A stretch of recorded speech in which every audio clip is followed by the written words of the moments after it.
It's the national championship game, and this show, it has you covered. We got the total for you. Brian Power will take that apart. We got prop bets for you. Andy Lang will be joining us. And we're going to take a look at the Kansas City Chiefs Dolphins matchup. I'm Lawrence Presman. Welcome, everyone, to Wager Talk Today. Teddy Covers is my co-host, and right off the bat, he paid me $200 so he could promote tonight's play. Brian Power. Welcome to the show, Bri. Prez, always a pleasure, and much to your joy, I suppose, I'll be talking about games this week that people actually care about. No Brighton versus West Ham to lead off the new year. We've got big-time American football games to talk about. Brian, I thought for sure on a day with the national championship game, you were coming on here with two soccer bets, not just one. Incarnate Word versus Lamar in college hoops was really attractive, but I'll save that for the college basketball show later on, right here on Wager Talk TV. Theodore? Sure. And of course, Lawrence forgot to mention, we're also going to break down the Packers and Cowboys, and we'll talk props with Andy Lang for tonight's national championship game, as well as one NHL matchup with Andrew McInnis later in the show. Brian, let's get right into it. Obviously, the game everyone's talking about tonight, and I did my big game breakdown talking about the side for Washington, Michigan on Friday's show. Of course, you can go back and check out the archives, take a look, and see that big game breakdown if you're interested. Or you can just listen to what Brian Power has to say right now about the total. Talk to me. Washington, Michigan total. Let's call it 56 right now. There are some 55.5s out there, but 56, the prevailing number. Yeah, big picture, Teddy. This game, I think, is going to hinge on whether or not Michigan's coverage in the secondary holds up against the passing game of Washington and whether or not they can get pressure up front like they did against Alabama. Now, the Texas defense that Washington faced in the semifinal, going in, you knew you couldn't run on them, and Washington really didn't try to all that much, and Texas's coverage obviously did not hold up on the back end. Michigan's defense, though, we all know this, better than Texas. Wolverines allowing just 10.2 points per game, and they held Alabama to 288 total yards, oh, by the way. That being said, I don't think there's necessarily a guarantee that the Wolverines can pressure Penix the same way they did Jalen Milroe of Alabama.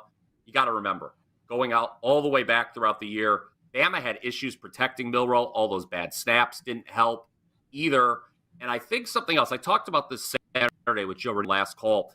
I think it's important because we all complain about officials in the big games, right? When it's coming down the stretch. And we need to talk about the officials in this game. Something that's very interesting with Michigan's secondary. They've only been flagged for pass interference twice all season. However, the officiating crew for tonight was the same crew as the First Responder Bowl. You forgot about that bowl game. It was Texas State and Rice. That game took about 6 hours because there was 177 yards in penalties. So the officiating crew could play a role, but end of the day, let's bring it to the total. Michigan's defense, we know they're very good. Hold teams to 21 points per game below their Ohio State and Maryland of top 20. Alabama needed a short field to get a touchdown to get to 20. Yes, Washington's offense better than Alabama. I'm not going to argue against that perception, guys. But you look at the numbers, Washington only averages 3.6 points per game more than the Crimson Tide, and Bama faced better defenses. On the flip side, Washington's defense, I think, is better than it's given credit for, Teddy. They're also healthier than they've been all season. Michigan offense, kind of vanilla, very run-heavy. I don't see them scoring 30 here. They've scored 31 or less 8 times this season, most of the exceptions against the dregs of the Big Ten. This number, we've seen some money come in this morning on the under. I would play it down to 55.5. 55 is a very key number in betting college football totals. I would take the under here, even at the current price, Michigan, Washington. Talk to me about Michael Penix, because in my mind, this the total here comes down 100% to whether Washington's quarterback is able to complete the type of pass he completed against Texas. You know, where 3 elite receivers, a QB just chucking away downfield and finding ways to complete those passes. Do they have a chance to do that against Michigan? Is that something that they were only able to do against Texas? Is that realistic to think that Michigan's defense is going to shut Penix down tonight? Talk to me about that particular matchup, the Wolverines' pass defense against the Huskies' passing game. Yeah, like I start out, I'm with you, Teddy. I think it's the entire ball game. You go back to when Michigan played Ohio State, okay? They were not afraid to play single coverage, even though Ohio State had Marvin Harrison Jr. among their ranks. Now, Ohio State does not have the same depth Washington does at the receiver position. Also, Kyle McCord is certainly nowhere near as good a quarterback as Michael Penix is. And Penix was making just some incredible throws against Texas. Like I said, Michigan is better. I think it just, do the refs let them play? Because the Michigan secondary, I watch a lot of Michigan, and get a little handsy. In the back, they can get away with some calls that some crews make. This officiating crew hasn't been afraid to throw the flag, Teddy. I just have one quick note, too. This number got as high as 56.5, 57 earlier in the week.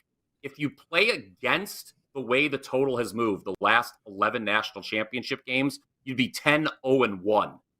So fading the public when it comes to the total in college football championship games has actually been the way to go. Now it's going to be interesting where this number closes at because, like I said, we are getting buyback on the under, but I thought that was an interesting tidbit I could share with the viewers. Brian Power. Teddy, once you got a follow-up, brother?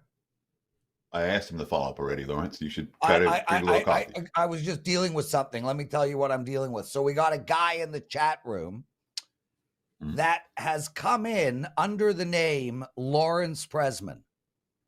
Sweet. And he wrote, I'm selling mirrors, selfies, $15 a pick.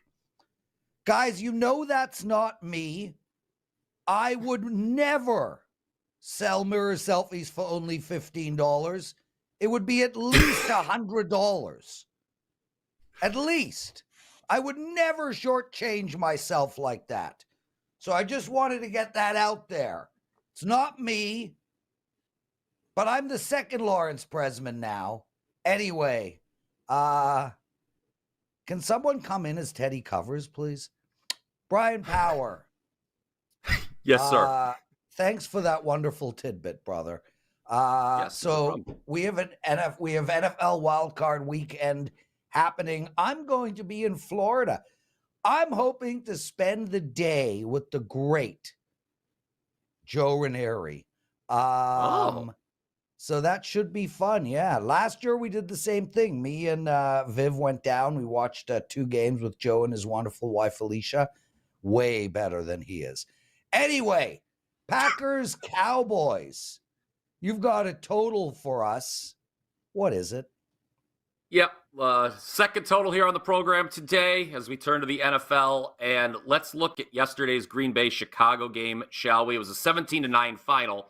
Prior to that, Green Bay had gone over in 6 straight games. So you ask yourself, what happened? Well, I watched the vast majority of that game. And while the Packers only scored 17 on Sunday, very misleading. They were 2 for 4 in the red zone. They missed a field goal. They actually did not punt once the entire game. I believe they moved the ball into plus territory every single drive. I could be wrong. Maybe there was one where they didn't, but they moved the ball and there was no punts. I know Jordan Love had a fumble on the Bears side of the field as well. And I'd argue, other than that red zone inefficiency, Teddy, the Packers offense was actually pretty good despite a 17-point effort. 432 yards, 24 first downs, 7.2 yards per play. And Jordan Love, quietly, has been very great down the stretch. I think he has the highest PFF grade among quarterbacks since week 12.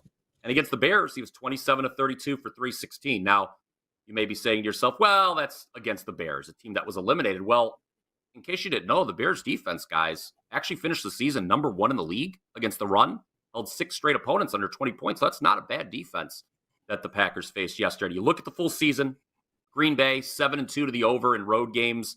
They were 4th in the league in points per game on the road, 25.3. And when against top 20 offenses in DVOA, which the Packers are, oh, by the way, the Cowboys defense, not as good as you might think. They allowed an average of 25.8 points per game against top 20 offenses. So I expect the road team to put some points on the board in this one. So the next question is, okay, are the Packers a live dog in this spot? Well, what gives me some pause is Joe Barry's defense, the much maligned Joe Barry, the DC for Green Bay. This is a defense ranks near the bottom of the league in DVOA at 28th. They allowed only 9 points yesterday, but the Bears' offense isn't very good. And remember, the Packers gave up 30 to Carolina a couple weeks ago. That's a Carolina team that did not score a single offensive touchdown in any of its other Final 4 games. A couple weeks ago, the Packers' defense made Baker Mayfield look like an all-pro, for crying out loud. I know Baker's had a much improved year, but he's still a below average quarterback, in my opinion. And I don't anyone with 7.4 points per game, number one in the league, by far the most, by nearly a full touchdown. Only home game, Teddy, where Dallas didn't hit 30 was the last one. But that's because they also fumbled the ball through the end zone, costing themselves a touchdown. I could see this being a 31-24 game. I think all signs point to the over. Talk to me about the Cowboys defense, because you said something there. You're like, yeah, Dallas's defense, meh. You said they're not as good as people think they are, I think was the quote you used. Explain that to me. A top 20 offense to DVOA, the number of points allowed go way up. Remember, Dallas got 4 games against the Giants and the Commanders. That's roughly 25% of the schedule, and that's 2 of the 3 worst teams in the league. I believe, and I'm doing this off the top of my head, they played Carolina, I think, as well, Dallas, at some point. I think they beat them up pretty good, if memory serves me correct. So when you factor out the bottom of the league, the Dallas defense, because I think for the year they're giving up 15-point-something points per game, but, you factor out those bottom teams, the number goes up. And like I said, Eddie, Jordan Love quietly playing really well. Maybe it's going to be a 3rd straight quarterback for Green Bay, where they don't have to change starters for a very long time. Brian Power. So, guys, he likes the under in tonight's national championship game, the over in the Packers-Cowboy game. He's on a great college football run, 18-8 last 26, 7-3 in your last 10 bowls. Congratulations. What do you have to promote other than that wonderful sweatshirt you're wearing? Thank you. Philadelphia Phillies. I know some here working on the program should be very pleased by this choice of attire on a Monday. But anyway, I gave you the total. I have a 4% play on the side tonight. Prez, you mentioned the runs I'm on. 18-8 last 26 college football plays, 7-3 last 10 in the bowls. We were 67% last year in the bowls, so we're doing it again. I had a 5% on Michigan in the semifinals. I did lose the first half under on Washington, Texas, but including that 5% on Michigan, my last 4% sides have all won. Those results were Northwestern over Utah, USC over Louisville, Missouri over Ohio State. I am on the side tonight. We'll look to make it 5 straight college football sides rated 4% or higher that win rather easily. So head over to my page, wt.buzz/BP. Wonderful stuff, Brian Power. Thanks for joining us, man. Enjoy the game tonight, and I hope you win every bet you make. Teddy covers. So people are asking about the pants. I told you last week I was on a bit of a roll, and I hadn't changed my pants. So Friday I went 0-2. Pants came flying off. Put a new pair of pants on. Haven't taken them off since. Had a great day yesterday. 4-2 in my NFL, but I won all the big ones. Had the over in the Buffalo game last night, and Buffalo. There was a time where I was really, really annoyed at that Buffalo game last night. You think? But man, yeah. I wrote it off. I thought they were dead. I wrote it off. I'm excited. And I'm like, I was going to be mad because I was perfect all week. I didn't lose a game all weekend. And I'm like, I'm really going to lose the last one on the Bills. I'm like, come on, we can get this. And then as soon as we had the punt return, as soon as they had the punt return, I'm not a we with Buffalo, but the punt return touchdown completely changed the complexion of that game. Nice catch. Listen, well done. Teddy, I don't think Miami got a first down in the second half until their final drive. That Buffalo Correct. D. Maybe one. And I've been telling people all year. I said weeks ago it's the best D in football. No, Cleveland. Best D in football. Buffalo Bills. Anyway, it's time for What Did Bettors Learn, which happens to be your 6 Bs. I'm looking forward to hearing them. Yeah, I'm not sure we'll be able to do this anymore, depending if we have enough bad beats, bad bets, or bad books to talk about next Monday. So this might be our final BBBBBB of the football season. That being said, I mean, when it came to beats yesterday, we have to talk about Matt Prater's missed field goal. 51-yarder at the end of Arizona-Seattle. Because of Prater's missed field goals, I don't know if there are a whole lot more impactful missed field goals between two teams that aren't going to the postseason than this one. Prater misses the 51-yarder. That allows the Seahawks to go over 8.5 wins. That allows the Cardinals to go under 4.5 wins. One missed field goal at the end of a Week 18 game decided both teams' season wins for the full season. And of course, Seattle wins doesn't cover. So if you hedged off your season win bets, if you bet Seahawks money line, or if you took Cardinals plus the points, you got paid as well. So crazy. One more bad beat, a couple more bad beats. Well, one in particular, Tyler Higbee. Over under 500 receiving yards for the full season. This one Andy Lang was talking about. He got to 495, and then he sat Week 18. Oh, he'll be good to go for the playoff game this week. Tyler Higbee comes up short in the season receiving yards marketplace. And again, when you talk about season-long wagers coming down to a missed field goal or 5 yards short, yeah, those tend to be a little bit frustrating when you're on the wrong side of them. I'll do a complete recap of my NFL season win report on the NFL opening line report, 10 a.m. Pacific time, 1 p.m. Eastern, right here on WagerTalk TV. Let's talk some bad bets. And I watched it happen. They kept betting the Chargers. That was a pick 'em, then up to -3, then -3.5. And then someone took out all the 3.5s, and they got bet right back up. There was another group that came back in and bet up to 3.5 again. Yes, the Chiefs were resting starters, but the Chargers didn't have any starters. And of course, it was probably a bad beat on the LA side because of a 96-yard fumble return was the only touchdown of the game. That and KC's red zone stops, including a key goal line stand holding LA to a field goal in the fourth. They go up by only 2. And then Chiefs down the field for the game-winning field goal. Blaine Gabbert's feet. Yeah, bad bets on the LA Chargers. They bet the Falcons as well. +5 down to +3. I lost enough money with the Falcons already. I wasn't ready to lose more in Week 18. Desmond Ridder benched for the last time in Atlanta. And, of course, the Saints punching in that touchdown from the victory formation. Not something that we normally see. I don't like that personally. Once team is getting the victory formation, game's supposed to be over. That being said, all the Atlanta money was wrong. And Arthur Smith yelling at Dennis Allen after the game didn't save his job. And Dallas claiming that it was the players that decided to go for it, not the coach. When it comes to bad for the books, Dave Sheriffin said it last week. The books are hoping to break even Week 18, and I'm not sure they did. Bengals opened as low as -2. They closed -7.5 against the Browns. It was 21-0 in the first quarter or the first half, and that game was over early. Cincinnati money all gets paid.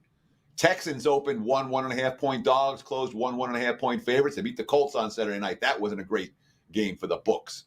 The Jets-Pats snow game, the total opened as high as 38.5. That total closed 28.5, 17-3 final. All the money came in the under. Panthers-Bucks took under money too. That was a 9-0 final. Lions-Vikings took over money. It flowed 44.5 up to 48 in that ballgame. They got to 50. And lots of Raiders money against the Broncos. Through the key number, 2.5 up to 3, up to 3.5 at many shops. Raiders played like they cared, won by 2 scores. And that too, a relatively bad result for the books. There you have it. Bad beats, bad bets, bad for the books. Back to you, Mr. Prez. Teddy covers. Yeah, listen, this segment is coming to an end soon, and it's my favorite segment, man. Like, to your credit, the segment is amazing, and it's a lot of work. Like, for 2 minutes of yappity yap, it is a ton of work. So thanks for putting that work in. I know one guy who would never put that type of work in. This guy. Teddy covers. Dude, nice 2-0 day yesterday in NFL. Congratulations. You've had a great season, right? So October was awful. Awful. Couldn't do anything right for a full month. That said, 44-33 full season. Since week 11, I'm at 67%. Wow. The NFL's been good. And, 4-0 day yesterday across the board. We won every game. I didn't lose a game all weekend, dude. I had a push. I had a couple pushes, in fact. But 7 winners, 2 pushes, I'll take it any day of the week. Excellent stuff. Guys, I had a great week. When it all said and done, I ended up making double-digit profits the last 7 days. My college football bowls, unbelievable. 24-10. 24-10 in bowl bets the last 3 years. And my NHL money line bets, I'm 19-4 on the year. 19-4. And yes, go into the chat room, mock my accent. No problem. Just make sure to bet my plays tonight. I got a 4% NHL money line bet. I have a 4% college football bet, 1 NBA, 1 college basketball. I'm up in hoops big. So, Teddy, I want you to play. I'm going to send you my plays on the house today, Teddy. That's how much I love you. So I'm locked and loaded with a 5% big ticket for Wild Card Weekend. Posted Me it right too. away. There aren't many games that jump off the page. This absolutely jumped off the page at me. Haven't even written it up yet. But that's up and available right now at WagerTalk.com. My one and only 5% big ticket for Wild Card Weekend. 88% with my NFL 5% big tickets since Super Bowl last year. They've been consistent moneymakers. Nice. I got my 5% locked and loaded as well, but I might have two. I love Wild Card Weekend, my favorite weekend to bet in all of the NFL. I'm with you, brother. Okay, let's bring in Andy Lang. Andy, back-to-back shows. There must be something special about you. Is your guys' shoulders okay? It was a lot of patting yourselves on the back there for the last few minutes. Just want to make sure your no doubt. guys' shoulders are okay. My There's a lot shoulders of man, am I awesome? Oh wow! Look at the double pat on the back there. Yeah, Andy. If I'm making money for my clients, I'm not only patting myself on the back. I'm just going to leave it there. Okay, Andy. Let's get into tonight's football game, championship game.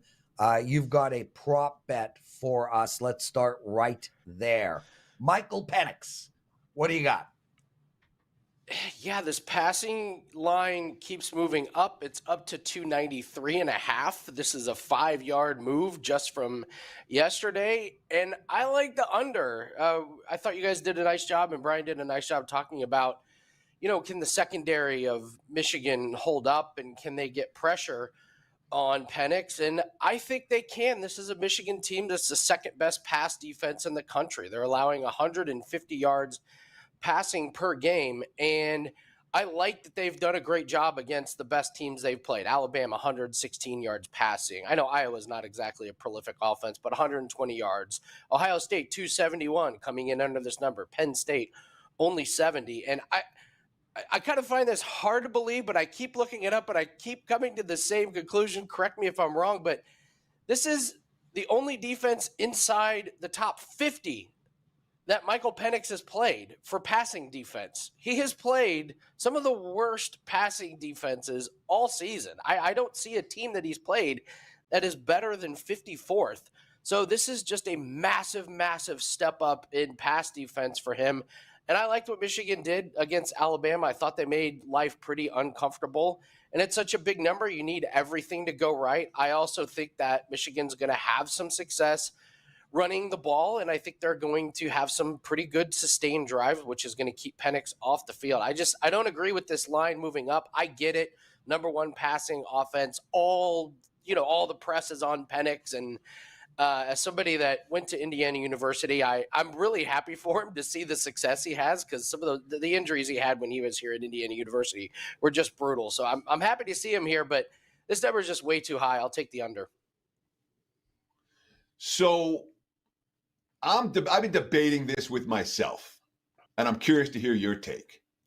When Michigan shut down, they shut down Penn State, they shut down Ohio State, they shut down Alabama. Okay, 3 teams that can throw the football around, the 3 best teams they faced this year, and Michigan's defense was dominant in all 3 of those contests. And yet, thinking back and watching those games, it felt like the play calling for all 3 of their opponents was really stupid. Ohio State didn't take the deep shots. Alabama didn't take the deep shots. Penn State didn't take the deep shots. They weren't testing Michigan's secondary. Penix has gone over this number in 10 of 14 games this year.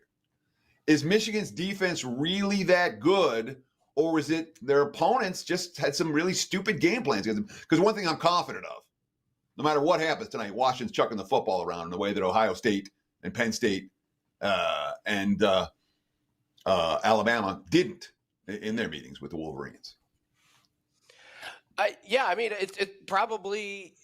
that's probably what it comes down to is what's going to be the coaching philosophy of Washington? Are they going to air it out and just say it's going to be the best defense against the best offense? And we think we're better. I just believe in defense when it comes to these type of matchups. I just believe that the defense can do more things and they can give more looks.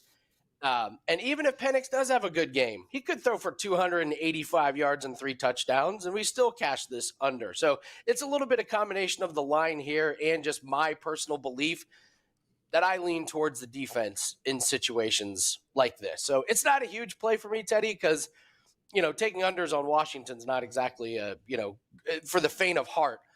But me personally, my philosophy, I lean more towards the defense when I have a matchup like this. Andy Lang joining us, everyone. One of the best bettors you'll ever meet. He likes the under Michael Penix in passing yards, 293. It keeps going up. Andy, you've got another prop bet on the Michigan quarterback, J.J. McCarthy. What is it? This is just a quick one on him not to throw an interception. He's only thrown 4 all year. And the funniest part is 3 of them are against Bowling Green. Go figure that one out way earlier in the year. So he doesn't throw the ball a ton. He doesn't throw it into bad situations.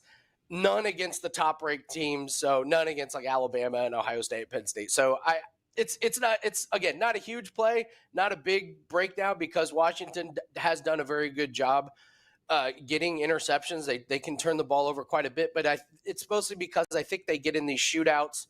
And you got teams trying to come from behind, and I don't necessarily see that. I don't think this is going to be a really aggressive passing game from McCarthy. Again, they want to keep the ball away from Washington, keep Penix off the field. So I think you see longer sustained drives, not a lot of pass attempts.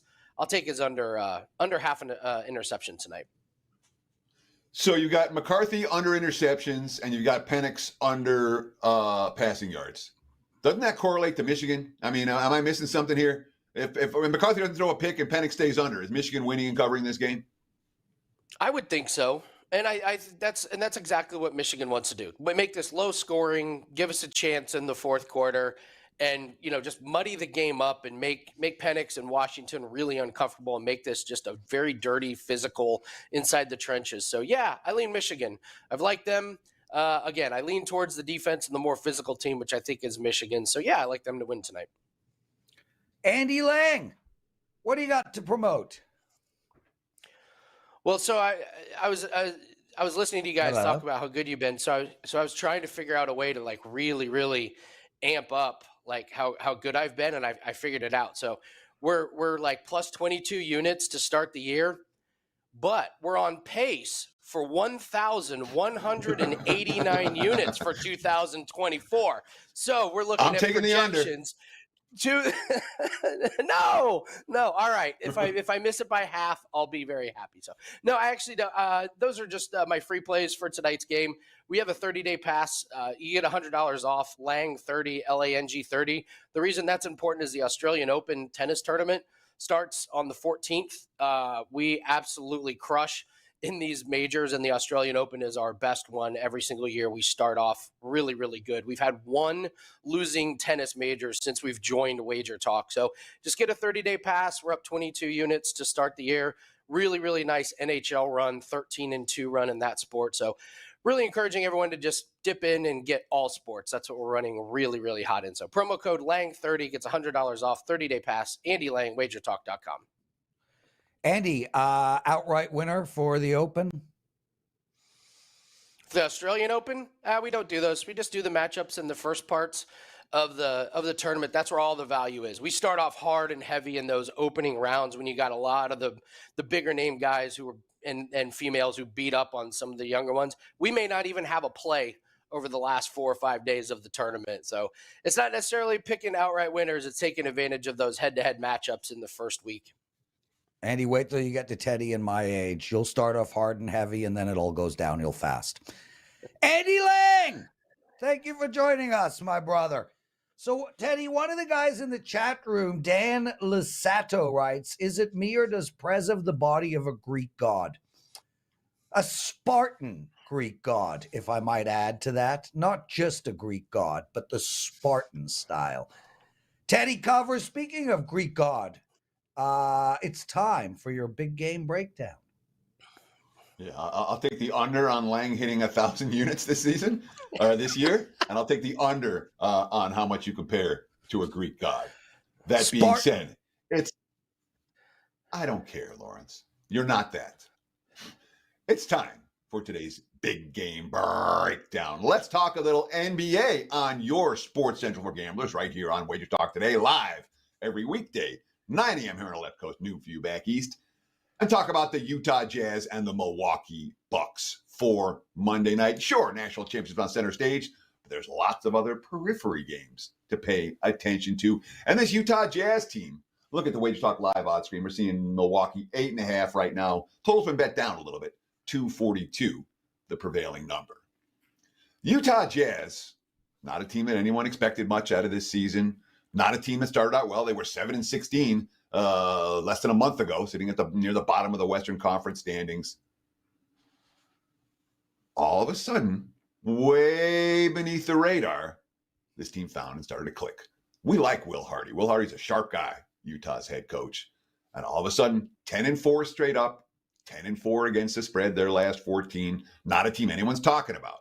And that stretch includes outright upset wins. Dallas, Miami, Toronto, Brooklyn, New York, and they just beat the 76ers by double digits in Philly this past weekend. All right, they're not just beating bottom feeders. They're beating playoff contenders, beating playoff teams, beating the Sixers. All right, this is a hungry squad playing with energy on a nightly basis. Milwaukee, there continues to struggle on the defensive end of the court. And that, when a team is not playing elite defense and they're being asked to cover bigger point spreads, they're failing. 0-4 against the spread, their last 4 tries as favorites. 2-8 against the spread, their last 10 tries at -8 or higher. Up next for Milwaukee, just the Celtics and the Warriors on deck in their next 2 games. Far bigger games than this one. And of course, they're shorthanded tonight, playing without the starting point guard, Damian Lillard, his backup campaign. Their top 2 point guards are sitting. 8.5, that's too many. Give me the Jazz plus the points. There's your big game breakdown. Back to you, Mr. Prez. Teddy Covers, thank you, brother. Guys, if you like the show, take 1 second out of your day and hit that like button. Greatly appreciated. And for anybody who hasn't subscribed to our channel, do so, please. We've got unbelievable content. It's constant content. Teddy's got his opening line report coming up at 1 o'clock today. We've got NBA shows, college basketball shows, Puck Time, one of our most loved shows every day, 11 a.m. Eastern with Andrew and Carmine. So make sure to subscribe to our channel. Speaking of Puck Time and Andrew, welcome to the show, Mr. McInnis. How are you? What's going on, guys? Good to be here with you guys, Prez, and of course your burner in the chat. Great to be here with 3 of you guys. Yeah, you know what? Listen, it took creativity to come into the chat under my name. So kudos to that guy.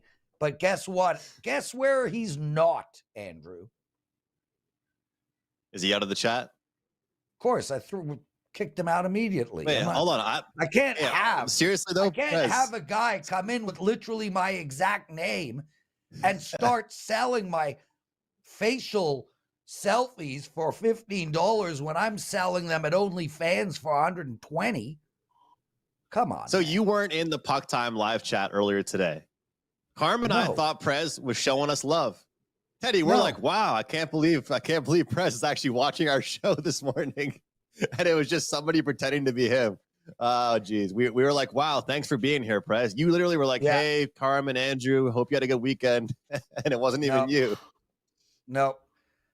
I was actually doing an OnlyFans session at the time. Andrew McInnis, let's go. Chiefs, Dolphins. Chiefs are -3.5. They're at home. They're playing this Miami team that is seriously injured. I'm still waiting on reports before I make my decision here. You already have. What do you like? Yeah, guys. So overall, I like the rest edge. I like the health edge for this Kansas City team. And you just look back at really the situation here. Miami coming off that absolute battle. You guys talked about it. I mean, that play on the Bills was dead. Miami got off to a great start. The Bills battled back. It was actually a serious game yesterday for the Dolphins. And, they already had a bunch of injuries, defensive injuries, offensive injuries, pass rush, secondary, running back, all over. And they got even more injured yesterday, more banged up. Meanwhile, the Kansas City Chiefs, key players, they rested. They were taking it easy, didn't have to really put themselves in harm's way. And, you've heard so much bad talk about this Chiefs team this year, whether it's been the whining about the calls, whether it's been letdowns, whether it's been teams that should not be even hanging around against them, beating them. And to me, I kind of like that. Like, this is a team that has been there, done that before, right? A lot of guys that have been on the same team for many years, a head coach that's, done so well over the past few years. Is it just me, or are the Chiefs, even though they're -3.5 here, they're kind of coming in here with underdog mentality? Like, nobody seems to believe they have any chance this year at success. When their offense hasn't been as good this year as past years, their defense has stepped up. Fourth best against the pass in the entire NFL. And up until week 16, they were the second best defense in their conference, as far as points allowed per game. And, looking at the record here for the Dolphins against winning teams, they're 2 here, 2-9 straight up, 3-7-1 ATS away from home against winning teams, and 8-19 straight up as far as Miami is concerned, the last 20 years against sub 40 degree weather. I mean, this is, to me, you have to take into account that they're traveling. They're going to be in the cold, something you have to look at. And lastly, the Dolphins, when they've actually played good teams compared to, just taking advantage of poor teams and running the score up, scored 20 points against Buffalo in week 4, 17 against Philly in week 7, 14 in Germany against the Chiefs in week 9. And then, of course, in 19 against the Ravens in week 17. To me, this is a mismatch. Health obviously plays a huge factor in it. I'm more than comfortable laying the 3.5 here with the Chiefs. So there's this narrative that Miami hasn't played anyone, or Miami hasn't beaten anyone. And then you start looking at Kansas City. Yeah. And you go through their schedule, you're like, who did they beat? Oh, wow, they didn't beat. The only win this year the Chiefs have against a playoff team, the only one, came against Miami and Munich, and I remember that game well. I had Kansas City. They dominated early, and that clock couldn't tick fast enough in the second half. They were not the better team after halftime. Had that game gone 5 more minutes, I would have lost. They won 24-14, but it wasn't one of these, we know KC can beat a good team. Chiefs haven't beaten anyone good either. And they have to lay that little hook off the 3. Does that hook worry you at all? Yeah. Because it sure as hell worries me on the Kansas City side. That feels like a field goal game. Of course I don't like it, Teddy. I mean, I'd rather it be flat 3. Nobody wants the hook there. Here's simple rebuttal. Experience. And that's what I'm basing this on big time is look at Tua in the playoffs. Was Tua even out there last year for Miami? I mean, you look at the record, you talk about what KC has done this season against teams with winning records. I'm comfortable asking you, what has Kansas City done over the past many years in the playoffs against winning teams or in the Super Bowl? I mean, this is a Miami team that I think I would rather have a better track record going into the playoffs than KC. If these teams have equal records even against winning teams this year in the playoffs, in the regular season, I'll back the more experienced team, experienced quarterback in the playoffs. So I guess I'm putting a lot into the experience factor. As you can tell, I just used that word like 10 times in the past 2 minutes. That, to me, I'm hoping is the edge. And, of course, health as well here. Kansas City resting their starters this past weekend, I think, should help them out quite a bit. Andrew McInnis joining us. Andrew, let's turn our attention to hockey. The Dallas Stars are playing Minnesota tonight. You have a bet on this game that I notice you have often. I mean, this is something you like on a regular basis. Tell us the bet and then conceptually why you've been riding this bet. I've adopted the team totals. I pretty much don't make regulation wagers anymore. There were so many times where there would be a favorite of a price that I just wasn't willing to lay. and I would get the regulation and the team would win in overtime. And it was so bothersome because, you really don't realize how many games actually do go into overtime. So the team total is great because, number one, obviously, you don't really have to worry about the overtime factor. But the most important reason is you don't even care if the team wins. All right. And, look at this Dallas team. They lost 5-4 to Colorado over the weekend. I cashed the ticket over 3.5. They score 4 goals. 5 of the last 6 games that Dallas have won, they have reached at least 4 goals. This is a Dallas Stars team that used to be a really defensive team. Prez, I can actually remember being on Puck Time with you, and we would just talk about this Dallas team being a 100% stone cold under team. 3-1, 3-2, whatever it may be, they were an under team. Now, whether it's them doing the scoring or their opponent, their games are going over the total. But I love turning a minus into a plus. And depending on where you shop around here, guys, tonight, you can get the Dallas Stars team total over 3.5, plus 105, plus 110. Turn that minus price into a plus. And more often than not, these teams, when they do win, especially the powerhouses, they're reaching at least 4 goals. This Minnesota team coming off a win against Columbus, they give up a ton of chances. When they play a real team, a cup contending team like Dallas, I expect their defensive struggles to continue and Dallas to get me to 4 goals. Love the team totals here. I've abandoned the regulation bets at team totals. Get me to 4. It's all that matters. I don't even care if they win, guys. Just get me 4 goals. Look for the Stars to score 4 or more, says Andrew McInnis. Andrew, great analysis. What do you have to promote for Monday and this week at WagerTalk.com? 4% best bet up today on the short NHL slate. I've actually been enjoying the shorter slates more and more time to just dive deep into these. So off to a pretty good start to the new year with the NHL, up around 8 units. And I'll take that kind of slowly but surely. Going to build that bankroll up into the NHL. And I mentioned that play I do like with Kansas City this weekend in the NFL. I have a best bet total play. And totals have been actually my best play in NFL over the past couple of years here at WagerTalk. So you guys can get my top play in the totals market in the NFL for this weekend. And guys, thanks so much for your time. There we go. Andrew McInnis. Thanks, brother. I hope you kick ass tonight. Guys, we got well over 125 likes. Greatly appreciated. Make sure to stay with us to watch Teddy's opening line report. It starts in exactly 17 minutes. Dan, cue up the daily presidential address. Okay, guys, listen, I got a couple NHL bets to give out to you, including one that I really like a lot and I'm personally betting. But before we get into that, I have a gigantic card tonight.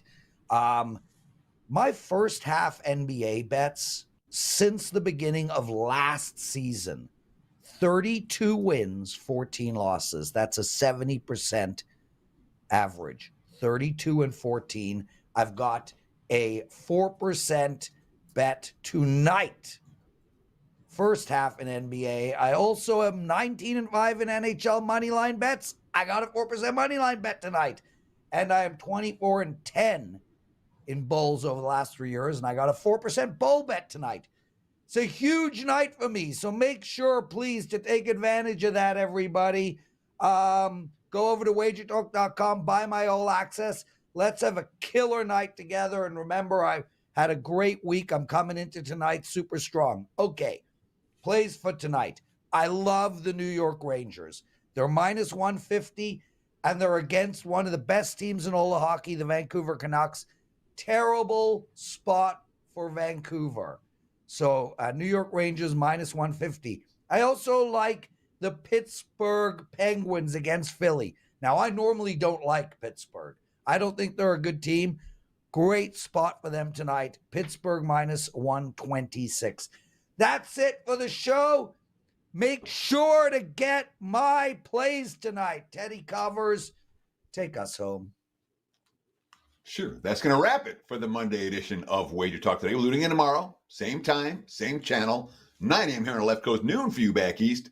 Stay tuned for the NFL opening line report. Myself and Drew Martin, top of the hour, right here at Wager Talk TV. 10 o'clock Pacific, 1 p.m. Eastern Time, 15 minutes from now. And, of course, tonight, enjoy the game and good luck.